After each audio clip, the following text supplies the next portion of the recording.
The Bathurst migrant camp was a new beginning for so many people, and I think Bathurst should be very proud of the fact that Jurgis Mikshavicius, thank you, started his new life here. So, without further ado, I would like to introduce Christopher Morgan, who is well known to all of you. Has lived in Bathurst since he was 6.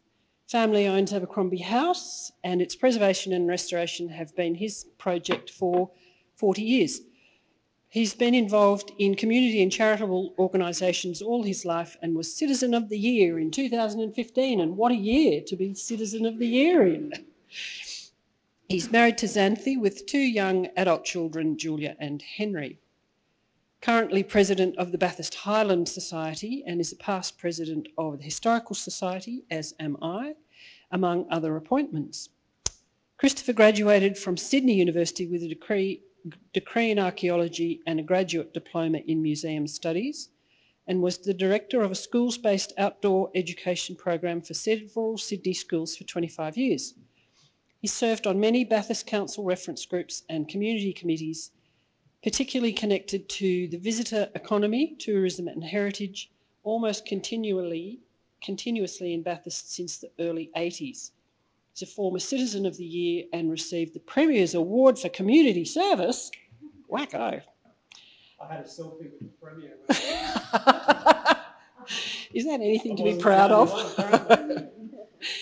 Christopher is about to complete a new major work on the history of the migrant camp for publication hopefully this year, which he has been researching on and off since 2012. I would also like to introduce Carolyn Lee.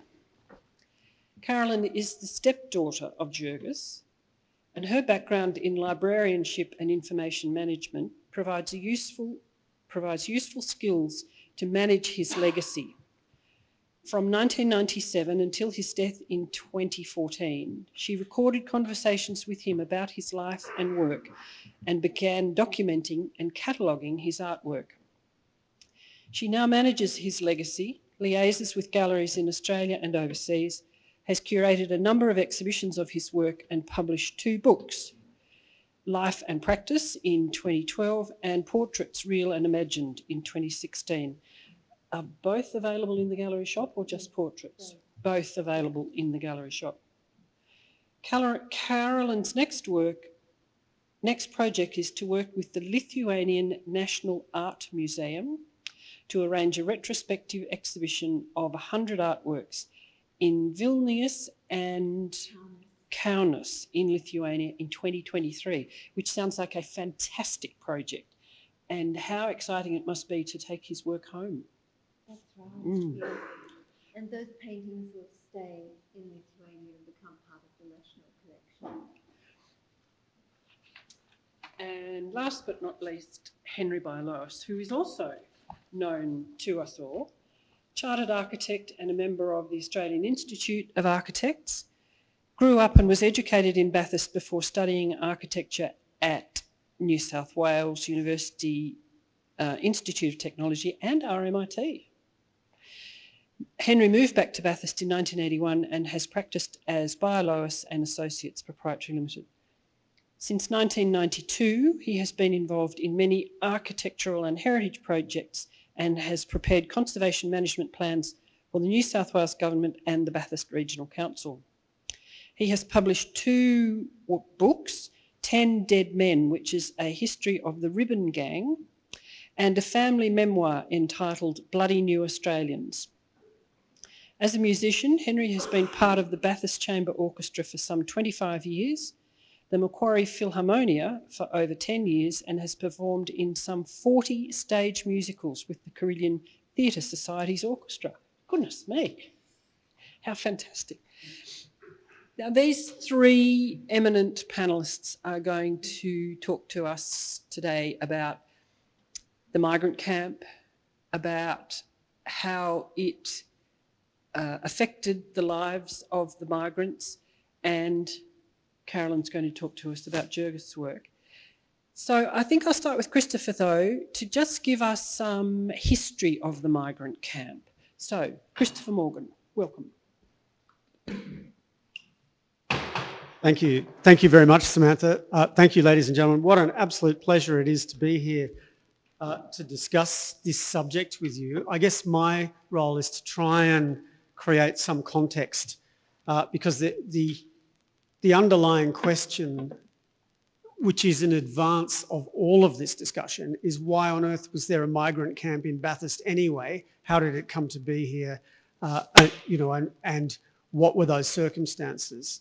And that leads to a discussion, does it not, about the extraordinary people that came here, the hardships and privations that they had to deal with before and when they came, and how they managed, all of those migrants managed to find a way as new Australians and ended up having an incredibly deep influence in the way modern Australia emerged. And then it leads to the final question, which really is, what is the legacy of all of that? And to go right to the end at the beginning, I would say to you that in the story of Bathurst, the migrant camp, although it was a 4-year moment in that long narrative, was profoundly influential. And because it worked really so well, given the circumstances under which it all operated, it was one of the great statements about, one of the great triumphs, I think, about Bathurst, because it could have all been such a failure or such a disaster, and yet it wasn't. So there's incredible narrative in this story, and I'm passionate about it because when I was quite young, I started meeting people who had been migrants here or descendants of them, and their stories started to come through. And I found it all fascinating and interesting. My own parents had come to Australia in 1949. My father came with his family, but they were British. So they were coming out to settle in the Dominions. So they didn't see themselves as migrants at all. They saw everybody else, classic Britons. They were, nothing's changed there. I speak freely as an Australian-born, son of a migrant. And he went back to Britain and married my mother, and she came out in 1958 with my father, and always found it utterly hilarious because she'd come from a very established old family in the country in England and came out as a 10-pound pom, which she just thought was fantastic. Anyway, the question has to be addressed now. What was going on at the time of the formation of the migrant camp? In Europe, the appallingness of war had given way to the appallingness of post-war. And there was some staggering number of people in Germany in 1945 who were displaced. Like 8 million people were displaced in that part of Europe. And in 1947, there were still 1.8 million displaced persons in camps, in 920 camps in Germany, Austria, France, and other places. And then there was a flowing through Europe of a whole lot more displaced people and refugees from other countries. And as Europe tightened up and the Soviet bloc took control of those great countries, there was more and more crisis deepening in Europe. Now, at the same time, in this country, Ben Chifley was in office, and Arthur Calwell was his Minister for Immigration. And the immediate effects of war here, the psychological effects were that there was tremendous fear of Australia's complete lack of capacity to defend itself against a foreign aggressor. And this country had been so shaken up by the imperialist aggression of Japan when it went to war. And you know the story, we all know it, about the line being drawn across the map of Australia, and everybody above that, what was it, the Brisbane line or something, everyone north of it was written off because that half of Australia was undefendable.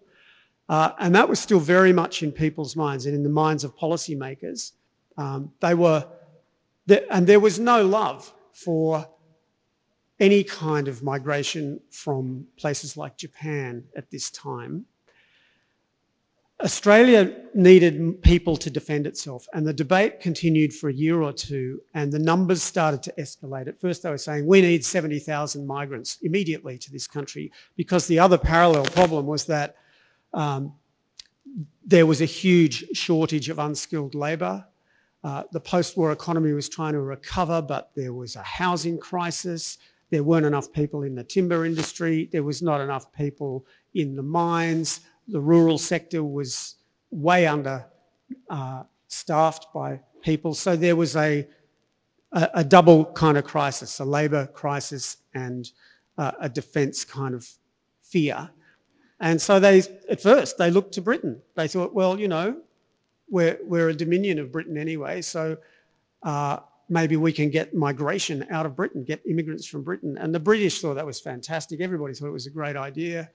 There were sub-stories then which ended with terrible outcomes, like the movement out of Britain of all of those schoolboys and schoolgirls, which had such a tragic outcome through utter mismanagement.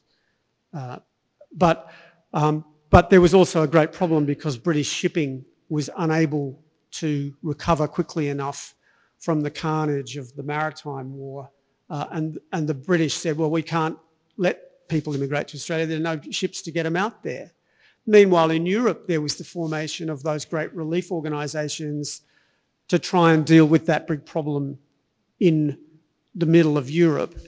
And there was shipping available. It was a lot of it were transport ships that had been used by soldiers, and the Americans were involved in this as well. So suddenly there was an opportunity. So Chifley and Caldwell were saying, we need to get these European migrants thinking. A lot of them were, you know, skilled, and a lot of them had very great things to offer Australia. And so the numbers started to go up. People were saying, oh, well, we could have 1 million. I think Caldwell was saying in the next 20 years, we need 10 million migrants. And in the next 30 years, we need 20 million migrants into this country. So it was a massive change. So the system got underway. A couple of migrant camps were established. The Bathurst migrant camp was not even on the agenda, but a third migrant camp was going to be established. I think it was somewhere in Victoria or South Australia. And Ben Chifley intervened. This is now in February 1948, I think. Yeah, 1948. And he said, no, there's a much better idea. There's the old army camp at Bathurst languishing because it had closed in 1945, at the end of 45. And the mayor of Bathurst at the time was trying to get the federal government to fund it or give it to Bathurst so they could build a teachers' college in it. It all came to nothing though. And then Chifley said to Caldwell, right, let's build a migrant camp at Bathurst. And so that's how it came about by the direct intervention of Ben Chifley. Turned out to be perhaps his greatest gift to Bathurst, because in its 4 years, it was, apart from anything else, economically, it was generating, what was the figure? £250,000, no, was that the figure? Some vast amount of money into the Bathurst economy was being injected by it. So the camp began. The very first occupant, the very first migrant to set foot in the Bathurst camp was a young 15-year-old boy named Jay Nagel. He was in Germany, in Austria, in one of those displaced persons camps with nothing to do. And the fellow who was the Australian delegate to that part of Europe who was trying to help sort those camps out was a fellow named William Rees. And he'd just been told he was going to be the director of the Bathurst migrant camp when it formed. So Rees gathered up this boy, Jay Nagel, and said, hey, I think we can get you out to Australia, organised the forms, got him out here. The boy arrived 3 weeks before the official opening of the camp. He had a bicycle that I think Rees probably gave him. And he told me, and he still lives, but he told me as an old man, he said, I was the first migrant ever in it. And I used to ride my bicycle around all those big empty streets and watch workmen doing things and get it prepared. He said, I got a job as a luggage carrier and a translator in the camp. Anyway, it all began, and the story of its history has many, many layers. But I think in summary, we can make the following observations about it.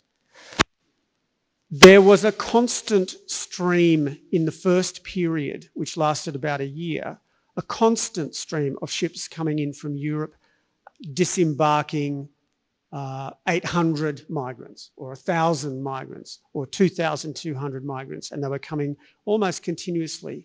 When they reached Bathurst on the train, they were disembarked usually at Kelso, perhaps at Raglan, onto buses, taken out to the camp, and then they were processed in a couple of different ways. The camp needed staff to run it. At its peak, I think there were 580 permanent employees living in the camp and helping run it. About 80% of them were themselves migrants and displaced persons who'd come and got immediate work because they were able to enrich the whole environment culturally, like your father. And others were kept because they were skilled in certain ways. I mean, it needed cooks and all those sorts of things. At any one time, there might have been between 2,000, 4,000, 6,000 people living in that camp. A lot of people came in and were there for a couple of weeks and then were moved on to other smaller camps that were close to places where people worked, because the whole underlying strategy was that you could come as a migrant from Europe, you would have to work for 2 years in this country on the government ticket, and then you could become a citizen of this country. So the government was getting their 2 years hard labour out of all of these people. And in all the personal stories that I know many of you carry and that we all hear about, there are all sorts of versions of how that worked itself out, much too much for me to describe here. But there was a first wave, and that was all the DPs out of Europe. There was a second wave that occurred because suddenly the shipping began to become available out of Britain. So there was a shift, and in the middle period of the camp, in its second and third year, there were quite a few British migrants coming through it and not staying long. And then there was a big wave of immigration from Holland. A lot of Dutch people were coming as well. Then there was a change of government, and Chifley's government was replaced by the government of Bob Menzies at that time, and his Minister for Immigration was Harold Holt. And Menzies and Holt, and their whole philosophy was about continuing with that program, but increasing the number of people from Britain and Holland into the mix. And so in the third phase, the final phase of the migrant camp, the mix was quite different. So what are some of the statistics, just to conclude this contextual piece? In the end, about 88,000 migrants came through the Bathurst migrant camp. So for each of them, and I guess their spouses and their children and their descendants, there is a footprint here on the Bathurst Plains for those 88,000. There is some narrative that says there was 100,000, but the actual data is very hard to put back together these days. That translates to, I think, maybe 3 million people in this country who have got some sort of linkage through some ancestry to this migrant camp, or certainly to the whole opus of the migrant camps. Of course, modern Australia is built on their influence, because even here in Bathurst, if you drive the streets, you find houses that are peculiarly different. Some of them, there's a wonderful A-framed one up the top of a street here, which is clearly of some sort of Scandinavian architecture. And there it is, just tucked away in a street of Bathurst. There's so many layers of enrichments. There were great things. In 1951, there was a whole collective of musically brilliant people in the migrant camps. And in fact, this went on right through the whole period, actually. But they formed an opera company called the New Opera Company. They sat down and rewrote the opera Tosca in English.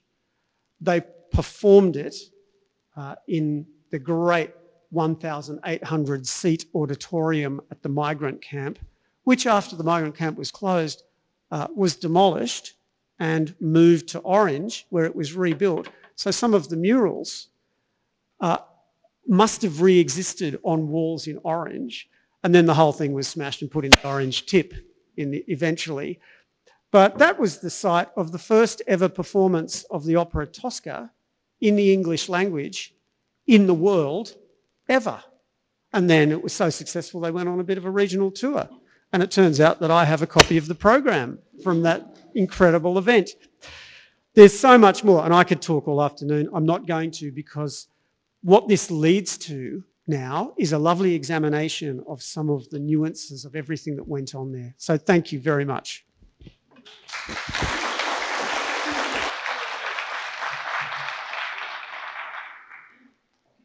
Thank you, Christopher. My red light's not on.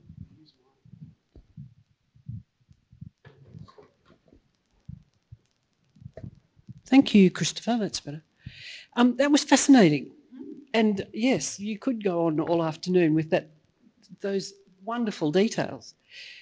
But we'd now like to hear from Carolyn Lee, who is Jurgis' stepdaughter and who is the next generation carrying on his legacy. And we welcome you. And I would like to just take this opportunity to thank you for what you're doing with his work and allowing us to enjoy it and experience it with you.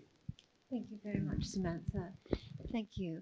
I'd like to say what an honour it is actually to have the opportunity to exhibit Jurgis's work in the Bathurst Regional Art Gallery, where he started his really his career as an artist in Australia, and to be able to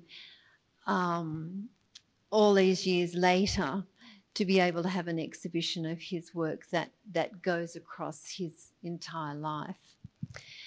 I'm going to start with a bit of background about Jurgis, mainly just to give you an idea of his life before he came to Australia and where he came from.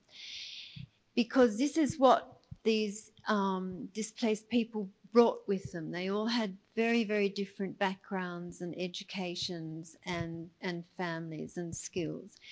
He was born in Lithuania in 1923, and he lived in Kaunas, which at that time was the capital of Lithuania, with his parents. His mother was a paediatrician. His father was a civil engineer and also owned 2 cinemas in Kaunas and imported films. Jurgis went to a Jesuit school, and when he was 17 in 1940, the family had to flee from Lithuania because of Russian occupation, and they went to Germany. He finished his high school in Berlin in Germany, and then at the end of the war decided that he'd like to study architecture and went to Darmstadt Technical University and started studying architecture. But during that course, he realised that as much as he loved architecture and the history and practice of architecture, he didn't want to have to deal with bureaucracy. He just wanted to be able to create. So there was an art school that had kind of risen from the ashes because Darmstadt had been very badly bombed. And in fact, the accommodation that he had, it was the only house that happened to be standing in the street. So this art school was coming together, literally in rubble. And it was based on a Bauhaus curriculum.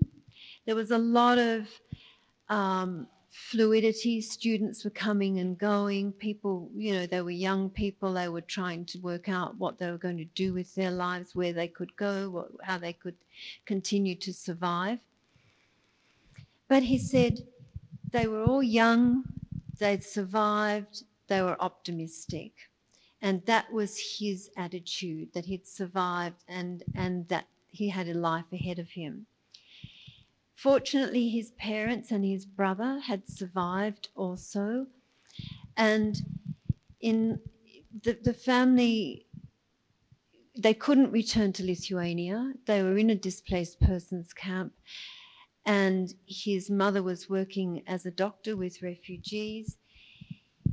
They decided that Jurgis would go to Australia and see whether that would be a suitable place for the family to settle. So he set off at the end of, well, towards the end of 1948, in August 1948, on a boat called the SS Charlton Sovereign. And Christopher spoke about the British not having ships to transport people. Jurgis referred to the SS Charlton Sovereign as a rust bucket. It broke down several times, and it took them 3 months to get here.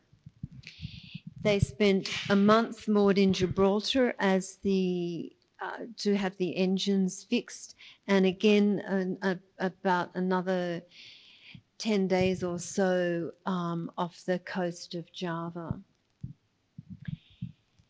They had terrible experiences in the North Atlantic. When the engines broke down, they were being tossed about in the sea. They didn't know whether they were going to survive. That journey to Australia was something that he referenced and reflected on all of his life, and it became very significant to him, particularly at the end of his life, in reflecting on the journey and interpreting his life in terms of that as a transition from Europe to Australia, from youth to old age, from birth to death. And his last two paintings are actually, he goes back to that journey. And there's one, the SS Charlton Sovereign, moored in Gibraltar, and another one passing through the Suez Canal. And that was, he painted those two paintings the year before he died. And 10 days before he died, he asked my sister and I to take him back to his studio, and we managed to do that 3 times, just for a short time each day. And he started working on a third painting in that series of his journey to Australia. So it was very significant to him. I'll stop talking about that because then I'll start dissolving. When he arrived in Bathurst at the end of October in 1948, it was a couple of days before the Melbourne Cup, and they broadcast it over microphones in the camp. And he tells a story of asking, what language is that? And when he was told it was English, he said, oh, but the Americans spoke English and they didn't sound like that. So it must have been, I mean, just imagine, this Australian race callers to start with, but these people with little English suddenly hearing this. And so we grew up with stories that he told us about his life, but we had this photo album that had caricatures that he had painted on the walls in the Bathurst migrant camp. And you can see reproductions of them in the first room of this exhibition. As Christopher said, the camp employed some of its residents. And Jurgis, the camp manager, William Rees, who seemed to be a very humanitarian person, knew that Jurgis was an artist and asked to see some of his work. And there were some caricatures that he'd done in Germany in this photos that he had.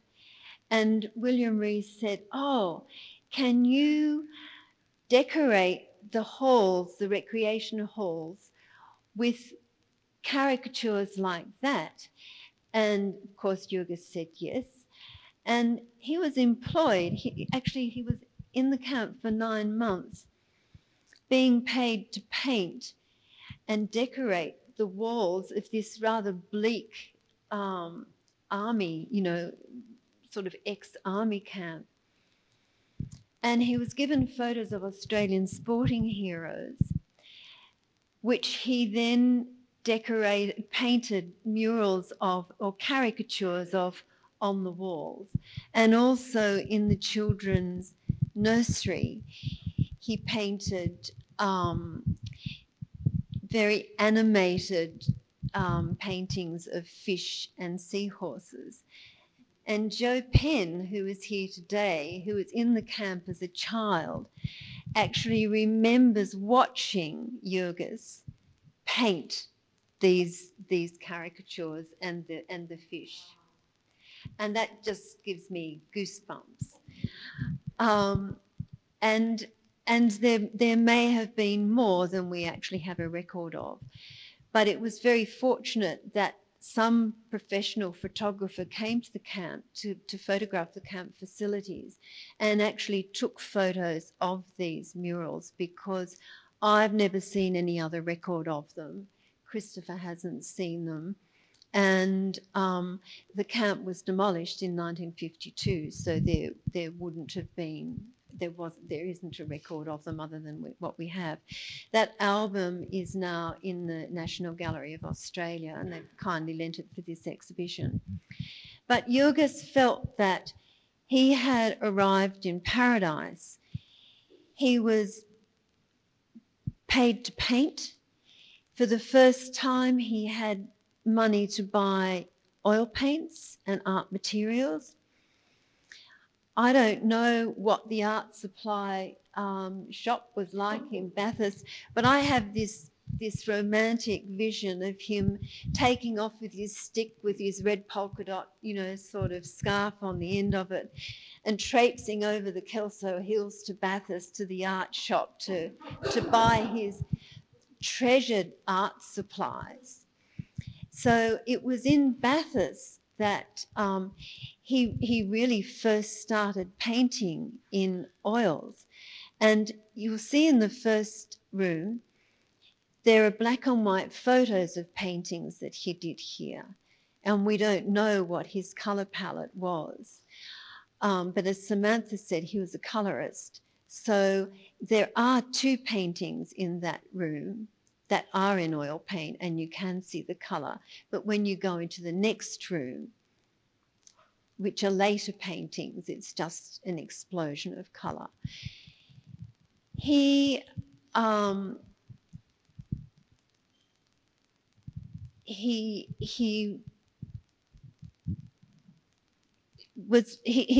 told us lots of wonderful stories about experiences that different people had in coming to terms with, eating Vegemite and things like that in the camp. But one interesting story is that 2 people came to him and said they'd been to the movies in Bathurst, and they'd seen a newsreel of about William Dobell winning the Archibald Prize with a painting of Margaret Olley, and they'd said to him, there's this big art thing happening, and you must come to the cinema and you must see this newsreel. So they went and asked the owner of the cinema to show him the newsreel. And they did. And so Dobell was really the first Australian artist whose work that he saw. And he of course, had an ongoing admiration of Tobel, but he felt the kindness and generosity of people who would just come up to him on the street and be helpful or talk to him. The camp management changed, and the new managers saw no need to continue to employ an artist. So he was then sent to Canberra to work as a labourer and house painter. And there he continued to exhibit, and he painted throughout his life. So we as a family are very grateful to Bathurst. He had an ongoing relationship with Bathurst because his brother-in-law lived here, and we continued to visit, and he continued to paint scenes of Bathurst. So thank you, Bathurst, and thank you, Bragg. Thank you.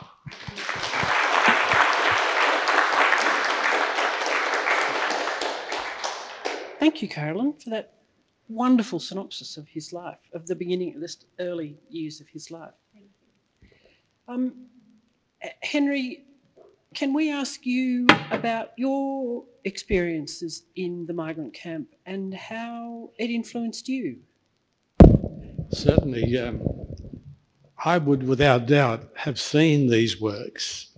My problem is that I can't remember a single one of them. I was only about 3.5 when we first arrived in Bathurst in 1950. It was March of 1950. And the camp at the time, or originally, was designed for, I think, somewhere between 1,500 and 1,800 soldiers. When we arrived, there were actually 2 boats that came more or less on the same day. And our boat, the SS Nellie, which is an ex-American warship, it held 1,500 of us.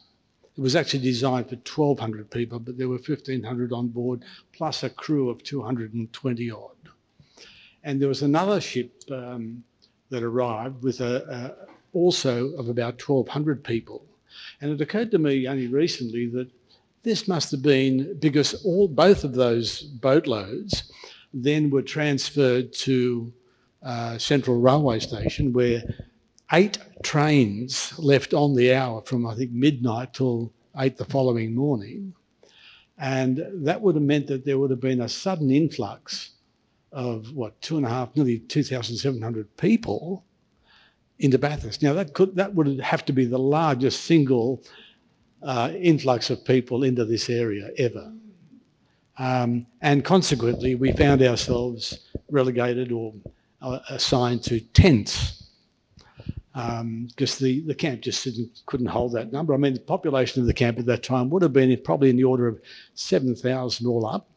The population of Bathurst was only just about 7,500. So it's almost like a Twin Cities kind of situation. But that's about where the resemblance ends or the comparison ends. So we found ourselves on this rugged plain and a completely different landscape to what we were used to, a completely different climate. We spent the first winter in the tent, and it did snow that year, but compared to Northern Europe, it was pretty easy going. Not that I particularly recall it again, but the recollections that I have, and to answer your question, what influence it had on my life, I don't know that it was any direct influence from the camp itself, but I know that having arrived in Bathurst and given the opportunities that came with being part of an Australian culture, that did change a lot of things for me. It allowed me to develop music and architecture and a few other things as well. So I've been very grateful, and I know that my parents were, because when people arrived, and we've used the word migrants, we've used the word displaced, I might just touch on that just slightly, because we use these words almost as though they're interchangeable, but in fact, a displaced person, like in the case of my parents and no doubt others, they were displaced physically by being dragged off the streets at gunpoint, put onto those dreadful trains that we've all seen in the films like Sophie's Choice or whatever, and then spending 36 hours standing upright with no toilet, no water, no food, no fresh air for whatever time until they arrived at where they were going to spend the rest of their known lives. 6 years in the case of my parents. So when people started arriving back here, there were displaced people that had been physically displaced, but there were also people like migrants. And recently I've been finishing off the Bathurst War Memorial Carillon. It's a project for me that's taken nearly 20 years, but we finally got there just a few weeks ago. And in the course of that, I met an engineer, an Englishman who was a migrant, a bit like Christopher's parents. And he told me that he was at the camp about the same time, also as a child. So there are these strange little connections that you keep coming up against. And you think, the 3 million or whatever, I think that's a very good, probably a round figure, because I often bump into people and say, oh, look, my grandfather or my father or my uncle or whatever spent some time at the camp. So it does have a history, it does have layers of history, and the influence from those experiences and the abilities and the opportunities that people have had as a result of all that have, I think, in Australia's culture have been enormous.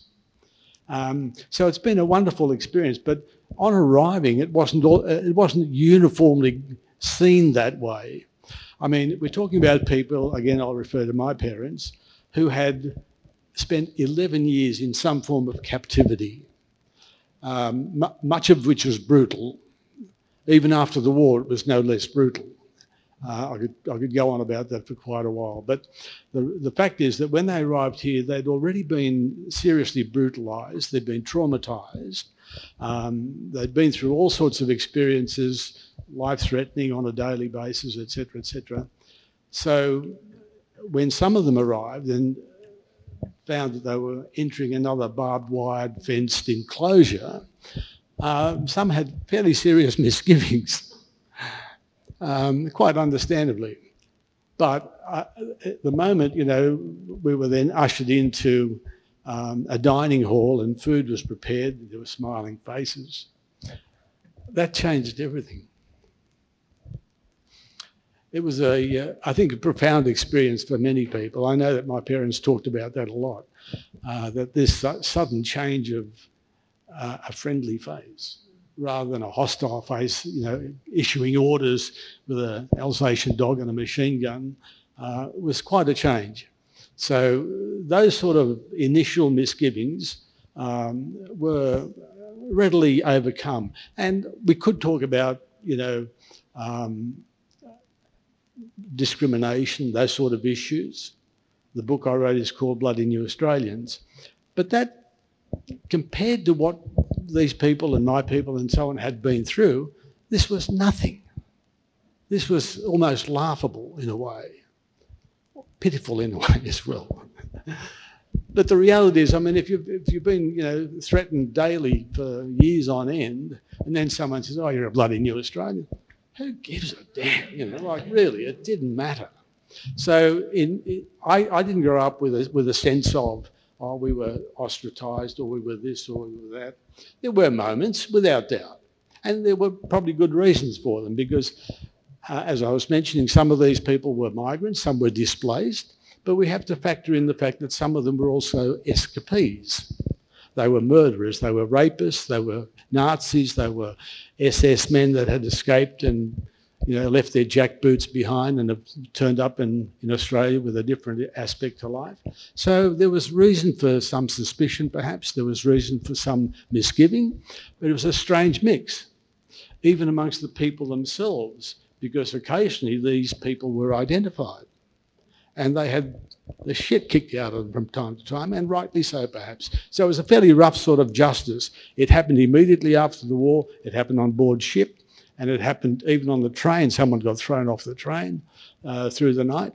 So these things have a history. They have a sort of almost like a flywheel effect that takes quite a while for those sort of emotions, those sort of deprivations, those sort of traumas to somehow subside to the point where we can talk about them in a different way, with compassion, with understanding, with some sort of perspective as to how lucky are we that we've never had to go through that. And it's all very well to then say, well, the Germans were this and the Russians were that. The fact is they were still people under a certain regime that did what they were told, and most of us would probably do the same. I hate to say that, but that's the reality. So I think we're very, very fortunate in Australia in particular that we've had these opportunities to understand freedom. This was pretty much our first experience of freedom in any real sense, certainly in mine. I mean, I grew up in all these camps and whatever. So it was an extraordinary turnaround for my family and many other families. I've got a friend over here today that's I grew up with. We were neighbours for all our lives and we've been lifelong friends forever. But he would have a similar experience. He was a little younger than me at the camp, but the memories, or the few memories that I have of the camp itself, ones where I was constantly in mischief of some sort. Well, indeed, I haven't changed. 3.5 square miles of open country there before you hit the next fence, so to speak, rabbit-proof or otherwise. And I took that liberty of wandering off, which just drove my parents crazy because we were being told about, you know, quite proudly, Australia's got 10 of the deadliest snakes in the world, you know, and so on it went, you know. But I was fascinated by these things. I went looking for them. Goannas and frill-necked lizards, which we don't see these days, but a whole bunch of things were suddenly an adventure for me. So to me, it became a total exploration. It created a very inquisitive nature. Perhaps it was already there, but I became very inquisitive about things. And I really can't thank the people of Bathurst enough in a way. I mean, I do get involved in community things and all that sort of stuff, but it's really just a way of saying thank you. Thank you.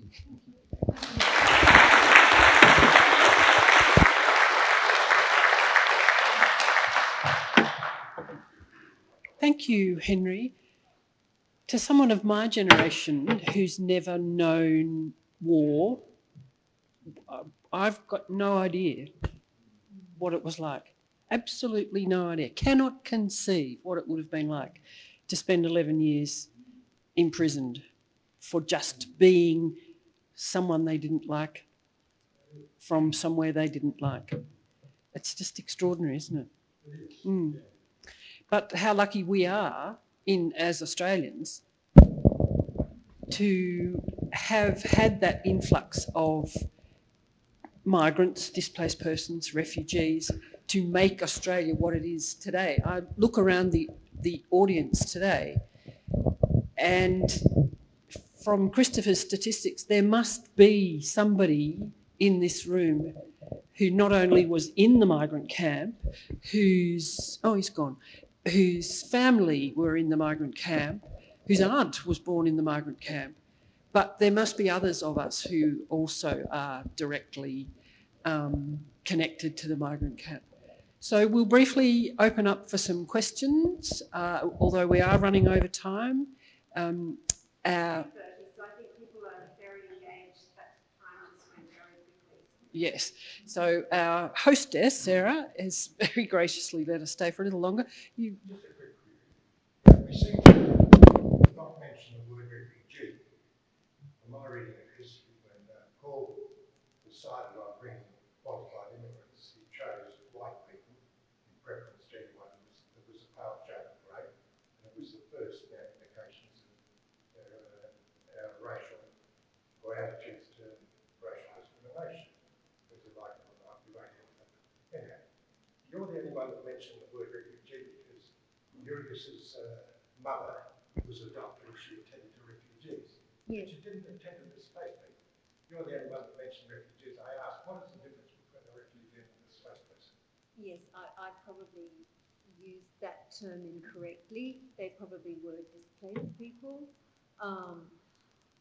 I think that Henry, were you talking about that? Actually, it's not something that I've given a lot of thought to. To me, To me, displaced people are those who can't return to their country, that they have been displaced because, well, in my father's case, because of Russian occupation. They would have been sent to Siberia had they stayed there. They had to flee, and they couldn't return to Lithuania because of the Soviet occupation. So that, to me, is what displaced is, but that might be incorrect. I'm not sure. I think that's reasonably. I mean, I mentioned being displaced physically, like you're taken out of your country, dragged into somewhere else. So you've been displaced. A refugee is a person who's still in his own country but realises that he can't stay there because his life's over. I mean, in the case of Poland and many parts of Eastern Europe, when it suddenly became Russian, the Russians were quite brutal at that time. And so there was, if you had any affiliations with anything else other than being a communist, for example, then your life was at risk. So you had to seek refuge. So there's an obvious difference. May I comment just briefly? The National Advocate, the Bathurst newspaper of the day, followed the story of the migrant camp intensively for those years. And I've read, I suppose it would be 1,000 newspaper, I have 1,000 newspaper clippings on my desk at home giving their entire narrative. And it seems to me that all of the material being produced by government about the whole process was written in ways that the pre-existing Australian population needed to absorb.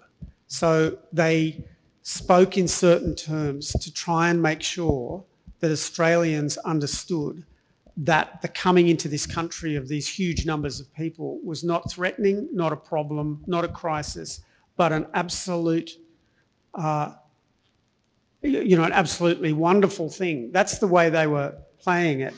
And so in all the things I've read, it began as a discussion of refugees, but very quickly it was all said as migrants. And then after about 6 months, that became uncomfortable. So it was new Australians. And in all the narratives, that's what it became. So in a way, in this country, they were trying to replace all of those notions of the grief of those people with a more productive word for them. I think this is probably not a forum for that sort of discussion, just in terms of it being so emotional and there being so many layers of discussion about this. But the thing that strikes me is that when these people came to Australia, they were asked to assimilate. They were expected to shed their culture and their lives and their families, but so many of them didn't. So many of them deserve our admiration for not assimilating fully, for bringing their culture. And imagine what life would be like without salami or olives or any of those things. That coffee, yes, someone just said. Beg your pardon? Yes, without yogurt. So, our gratitude to whatever they're called, the new Australians, is great. Anybody else would like to? Can I just add to that a little? Yes, of course. I think Australia at the time, from my reading of history, was that they wanted to avoid, by assimilation, they wanted to avoid those sort of situations that had occurred in, for example, in America, where you had Little Italy and Sicily and Chinatown and all the problems, because everyone sort of gathered together in a ghetto-like system, and it kind of perpetrated a whole lot of things that had begun elsewhere, with the mafia and all that sort of stuff. So I think Australia had been aware of that and wanted to avoid that. So the notion of getting out into the landscape and into rural areas where they could be, employed in, like my father was a cabinet maker originally, but he then became a carpenter because carpenters were more useful, building dams and silos and the formwork for pouring concrete and so on and so forth. So that was a different way of assimilating. A lot of people, and in fact my parents, were not all that keen on forming a Polish sort of group of people.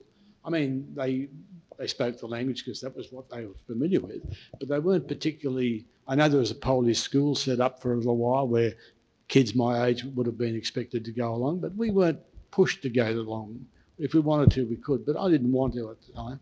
And my parents were okay with that because they, in a way, they were relieved to be away from the systems that they had experienced.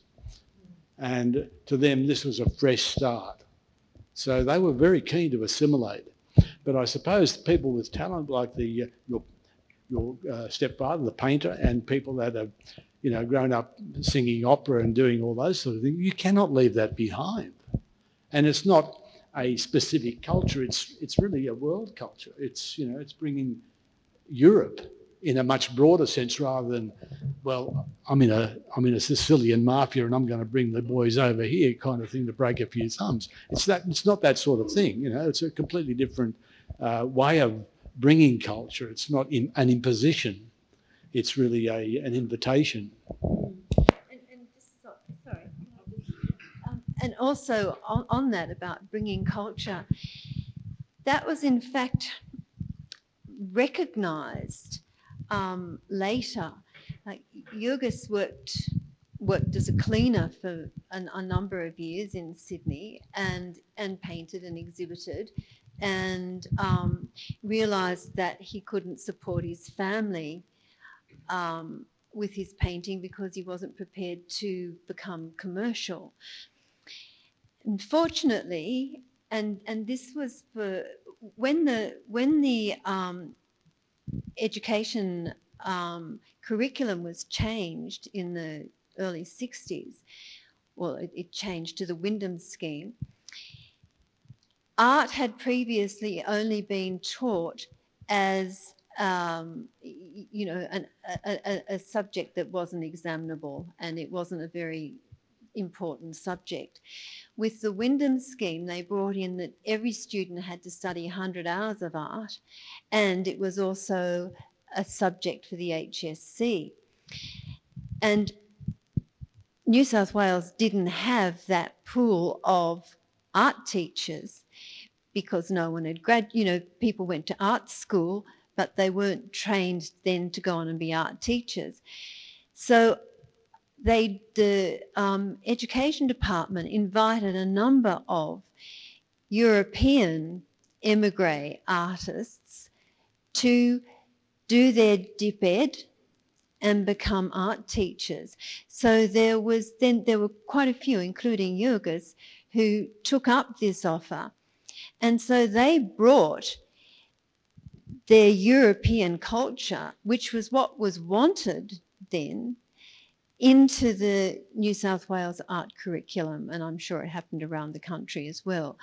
So they were actually quite influential in the art education of Australian students. And the education of upcoming artists too. Yes, that's right. Not just students who didn't go on to be artists, who were just studying up, but to people who did go on to become artists. Yeah. I think that was what I was going to ask you to talk about. Oh, right, okay. So I'm glad you did. Yes, I'm just a local, grew up in Bathurst, but Uncle George, so Jurgis is my uncle. But what today's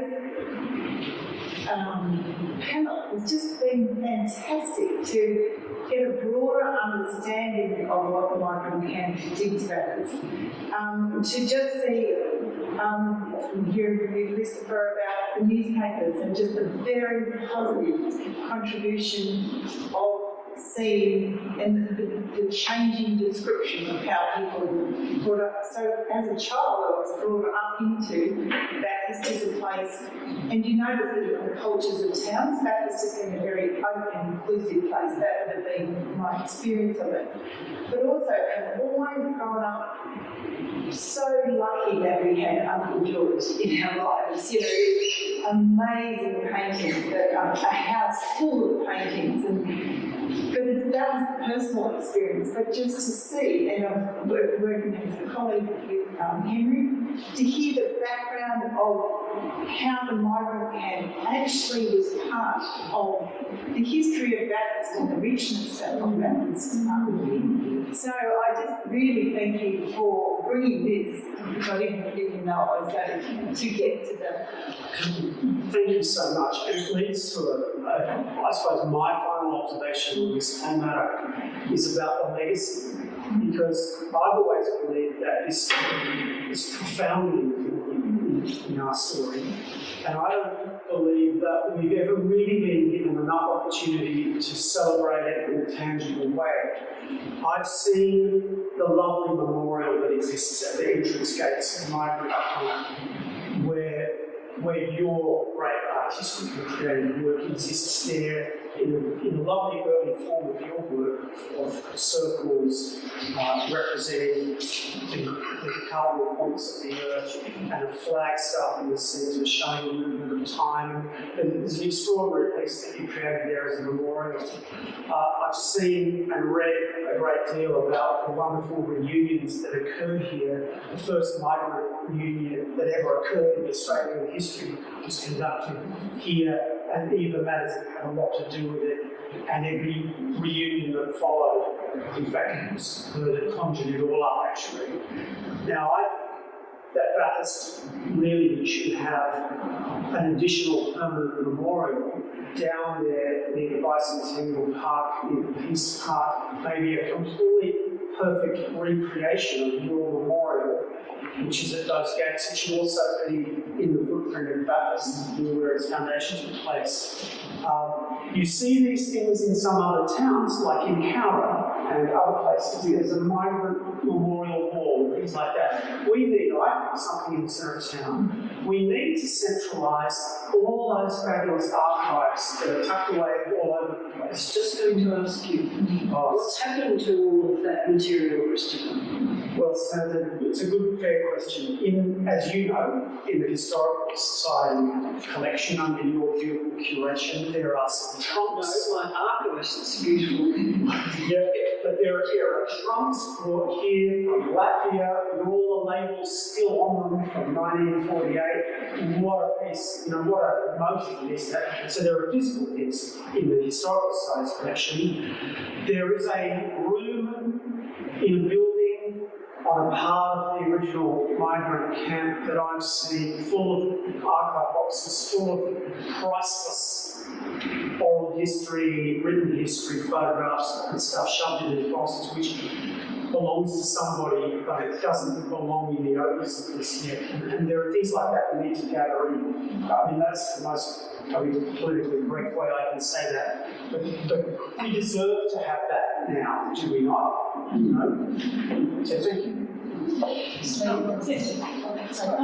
Just in terms of the early intake of migrants from Lithuania, Latvia, Poland, displaced people, refugees, I'm sure it's not the same with the Dutch and the British, but the men were separated from families often, so to do 2 years labour, and often sent not into Bathurst. So does that mean that for those couple of years when it was mainly the beautiful vaults, was it mainly women and children in the camp, if men were separated to do the 2 years labour? Yeah, thank you. There's a kind of disparity, because on the one hand, there were families, women and children who were stuck in the camp in exactly those circumstances. While adults were off doing the hydro or fixing the railway or doing what they were doing. So there was that semi-permanent population there, and of course Henry knows about that, that was his family. But there was that flow through of a lot of men coming and going through the camp, staying much shorter duration. But it meant that the population of the camp at any one time. Yes, what was how many people? Yeah, well, I'd have to dig into my notes to get this. But hypothetically, if there were 5,000 people in the camp, less than 1,000 might be permanently there, and the rest are dominated 60-40 men to women. But it varied, you see, it just varied. Because it depended who they could get on the boats at the other end. It was, the broad picture was like, we need millions of people, and half of them need to be women and half need to be men, and we prefer young men who aren't married, and we prefer young women who aren't married. Oh, yes, got one family with children. So it was really complex, I think is the fairest way to answer it. There were also quite a number of unaccompanied children, which was really surprising, and several of them died. And there are, I think a couple of years ago, there was a ceremony in the Bathurst cemetery to commemorate some sort of, notice that these 20-odd children had died, and some of their names weren't even known. So it was a complex time when people unaccounted for, still hiding their identities, all sorts of things were happening. So you have any range of possibilities were there. Well, yeah, I spoke earlier about traumatised people, so alcoholism, suicide, depression, all of those things are part of that mix. Henry, in my reading, press stories of the period, a lot of that tragedy occurred after the 2 years, because a lot of young men particularly arrived, got placed, did all that work, and then they were kind of set loose. And then they were just, only a percentage of them, but they were deeply traumatised anyway, and it all came back to them in that. So by 1953, 54, there's all these stories of people committing suicide and terrible tragedies, and it's part of the unloading of that baggage of war. I think that Bathurst is a much richer place than migrant camp. I think Australia, as I keep saying, is a much richer place for its migrants. And I thank everybody for coming, and I particularly thank our panel for telling us their stories, opening their stories to us, and very much look forward to Christopher's book and book launch. We can do all this again, because it's obvious that the stories are endless. The experiences are endless. The benefits are endless. And on that note, I would like to thank you all, and we will wrap up. Thank you.